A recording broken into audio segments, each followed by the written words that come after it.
NMS পৰীক্ষা অহাকালি আহি পালে। ইতিমধ্যে বহুতে ইবুকখন বা নোটছ পাতি মোৰ পৰা লৈছে আৰু যিসকলে লোৱা নাই তোমালোকৰ কাৰণে এটা ভাল খবৰ, যিটো আমাৰ এটা টেক্সৰ ক্লাছ হয় হ'ব, যিটো 100 টকা পেমেন্ট কৰিলে বছৰেকীয়া পৰীক্ষালৈকে ল'ব পাৰিবা। ইতিমধ্যে ক্লাছ হৈয়ে আছে। যিসকল ছাত্ৰছাত্ৰী জইন হ'ব বিচাৰে তোমালোকৰ কাৰণে তোমালোকে জইন হ'লে ইবুকখন ফ্ৰী কৰি পাই যাবা। NMS পৰীক্ষা আটাইখিনি তোমালোকে ফ্ৰীকে পাই যাবা। ঠিক আছে, কাৰণ পৰীক্ষা অহাকালি আহি পালে, গতিকে তোমালোকে আৰু NMS পৰীক্ষাৰ ইবুকৰ কাৰণে পেমেন্ট কৰিব নালাগে। তোমালোকে যেতিয়া অনলাইন ক্লাছটোত জইন হ'লে তোমালোকে NMSৰ আটাইখিনি ফ্ৰী পাবা। গতিকে যিসকল ছাত্ৰছাত্ৰীয়ে জইন হ'ব বিচাৰে তোমালোকে হোৱাটছএপত SMS কৰিলে হ'ল। টেক্সৰ ক্লাছত 100 টকা পেমেন্ট কৰিলে তোমালোকে ইবুকখন তোমালোকে ফ্ৰী পাই যাবা NMS পৰীক্ষাৰ। আৰু ক্লাছ টেক্সৰ কিতাপত টেক্সৰ ক্লাছত সম্পূৰ্ণ নোটছ পাতি সম্পূৰ্ণ আমাৰ পৰাই পাই যাবা। যিসকল ছাত্ৰছাত্ৰীয়ে টেক্সৰ ক্লাছ কৰিব বিচাৰে তোমালোকে ল'ব পাৰিবা। এতিয়া সংবিধান আৰু ইয়াৰ প্ৰয়োজনীয়তা। ৰাষ্ট্ৰৰ পৰিচালনা নীতি নিয়ম আৰু আইন কানুনসমূহে সামগ্ৰিকভাৱে সংবিধান বুলি কোৱা হয়। ঠিক আছে, সংবিধান মানে কি? ৰাষ্ট্ৰৰ পৰিচালনা নীতি নিয়ম আৰু আইন কানুনসমূহকে সামগ্ৰিকভাৱে সংবিধান বুলি কোৱা হয়। সংবিধানত পৰিৱৰ্তন কৰা প্ৰক্ৰিয়াটোক সংশোধন বুলি কোৱা হয়। চৰকাৰ মূলতঃ তিনিটা অংগ থাকে। কি থাকে? কাৰ্যপালিকা, বিধানমণ্ডল আৰু ন্যায়পালিকা। কাৰ্যপালিকা মানে হৈছে বিধানমণ্ডলে প্ৰণয়ন কৰা আইনসমূহ কাৰ্যকাৰী কৰে কাৰ্যপালিকাই। বিধানমণ্ডলে কি কৰে? ৰাষ্ট্ৰৰ পৰিচালনাৰ বাবে আৱশ্যকীয় আইন প্ৰণয়ন কৰে। ন্যায়পালিকাই কি কৰে? বিধানমণ্ডলে প্ৰণয়ন কৰা আইনসমূহ সংবিধানসন্মত হৈছে নে নাই তাক চালি জাৰি চাই বিচাৰ ব্যৱস্থা পৰিচালনা কৰে। নেক্সট ইম্পৰ্টেণ্ট হ'ল 2008 চনত নেপালত গণতন্ত্ৰ প্ৰতিষ্ঠা হৈছিল। 2008 চনত ভূটানতো গণতন্ত্ৰ প্ৰতিষ্ঠা হৈছিল। যদি ভূটানৰ ৰজা আছে মাত্ৰ ই নামমাত্ৰহে, মানে ভূটানত ৰজা আছে যদিও কিন্তু ই নামমাত্ৰহে। ম্যানমাৰত 1948 চনত গণতান্ত্ৰিক চৰকাৰ আছিল যদিও 1962 চনত চৰকাৰ পতন হয়। আং চাং চুংকিৰ দৃঢ় নেতৃত্বত ম্যানমাৰত পুনৰ 2010 চনত গণতন্ত্ৰ প্ৰতিষ্ঠা হয়।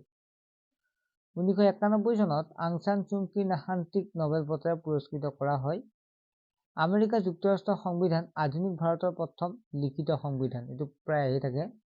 ইংলেণ্ডৰ সংবিধানখন অলিখিত সংবিধান। মানে তোমালোকৰ যিটো যিমানখিনি 1 নম্বৰীয়া কুৱেশ্যন বা MCQ বা NMS আহিব লগা আটাইখিনি আমি বাছি কেনে উলিয়াইছো। গতিকে এইখিনি চালে তোমালোকৰ যথেষ্ট। পৃথিৱীৰ ভিতৰত ইংলেণ্ডৰ সংবিধান হয় নমনীয় সংবিধান। মই নমনীয় সংবিধানৰ বিষয়ে আমি টেক্সৰ ক্লাছত কৈছোৱে যে যিবিলাক সংবিধান সহজে সংশোধন কৰিব পাৰি বা সলনি কৰিব পাৰি। ইয়াত লিখা আছে নমনীয় সংবিধান সহজতে সংশোধন কৰিব পাৰি। ভাৰতবৰ্ষৰ সংবিধান নমনীয় আৰু অনমনীয় সংবিধানৰ সংমিশ্ৰণ। মই নোটছখিনি তোমালোকক গ্ৰুপত দি দিম, হোৱাটছএপ গ্ৰুপত। আৰু মই আকৌ কৈছো তোমালোকক যিসকল ছাত্ৰছাত্ৰীয়ে NMS পৰীক্ষাৰ গ্ৰুপত জইন হ'ব বিচাৰে তোমালোকে এক্সট্ৰাকৈ পেমেন্ট কৰিব নালাগে। তোমালোকে টেক্সৰ ক্লাছত জইন হ'লে মাত্ৰ 100 টকা বছৰেকীয়া পৰীক্ষালৈকে পঢ়োৱা হ'ব। তাত জইন হ'লে তোমালোকে আটাইখিনি পাবা। আৰু যিসকলে টেক্সৰ ক্লাছত জইন হোৱা নাই তোমালোকেও হৈ ল'বা। আটাইখিনি নোটছ পাতি সম্পূৰ্ণ পাই যাবা। হোৱাটছএপ নম্বৰতে SMS কৰিলে হ'ল, নাম, ক্লাছ আৰু ডিষ্ট্ৰিক্টখন, লগতে টেক্সৰ ক্লাছত জইন হ'ম বুলি এটা SMS কৰিলে হ'ল। ভাৰতীয় সংবিধান 1950 চনত 26 জানুৱাৰীত ভাৰতবৰ্ষৰ সংবিধান কাৰ্যকাৰী কৰা হয়। কিমান চনত হয় মনত ৰাখিবা। সংবিধান খচৰা সমিতি গঠন কৰিছিল 1947 চনৰ 29 আগষ্ট তাৰিখে ডক্টৰ B.R. আম্বেদকাৰে। 1949 চনৰ 26 নৱেম্বৰত সংবিধান সভাৰ সভাপতি ডক্টৰ ৰাজেন্দ্ৰ প্ৰসাদে খচৰা সংবিধানত স্বাক্ষৰ কৰে। সংবিধান প্ৰস্তুত কৰোঁতে কিমান সময় লাগিছিল? 2 বছৰ 11 মাহ 18 দিন লাগিছিল। এতিয়া তাৰ উপৰিও যে আমাৰ সংবিধানত কিছুমান নিয়ম বেলেগৰ পৰা আনিছিল, যেনেকুৱা সংসদীয় গণতন্ত্ৰ আনিছিল ব্ৰিটিছ সংবিধানৰ পৰা।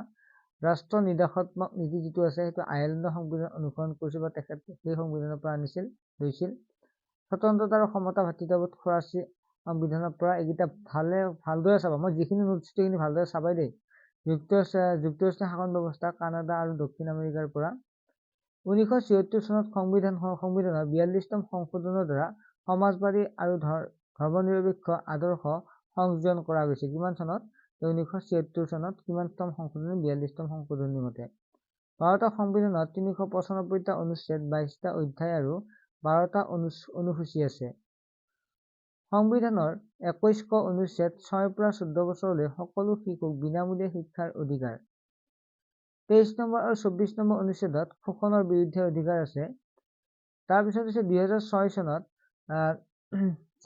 শিশু শ্ৰমিক নিষিদ্ধ আইন প্ৰণয়ন কৰা হয়। তাৰপিছত আছে 1974 চনত সংবিধান সংশোধনৰ জৰিয়তে নাগৰিকে পালন কৰিবলগীয়া কৰ্তব্য 10টা। 2002 চনত 86তম সংবিধান সংশোধনৰ মতে মৌলিক কৰ্তব্য 11টা। ছাত্ৰ-ছাত্ৰী এইখিনি তোমালোকৰ নেক্সট দুটা চেপ্টাৰ যিটো আছে মৌলিক অধিকাৰ আৰু মৌলিক কৰ্তব্য, এই গোটেইকেইটা চেপ্টাৰৰ পৰাই দিয়া হৈছে। 1947 চনৰ 22 জুলাইত ভাৰতৰ ত্ৰিৰংগা পতাকাখন জাতীয় পতাকা ৰূপে স্বীকৃতি হয়। পতাকাখনৰ দৈৰ্ঘ্য 3:2, পতাকাখন খাদী কাপোৰৰ তৈয়াৰী কৰা হয়। ছাত্ৰ-ছাত্ৰীসকল আটাইখিনি তোমালোকে ইয়াত ধুনীয়াকৈ দিয়া আছে, যিখিনি ইম্পৰ্টেণ্ট হয়। ইয়াত 4টা ছাবজেক্টবোৰে মেইনলি লাষ্টৰ এটা চেপ্টাৰ যিহেতু ইমান কুৱেশ্যন আনচাৰ আহিবলগীয়া নাই, তথাপিও যিকেইটা আছে সেইখিনি আমি দিয়া গৈছে। গতিকে চাব গ'লে আমি 4টা চেপ্টাৰে মেইনলি দিয়া আছে ইয়াত।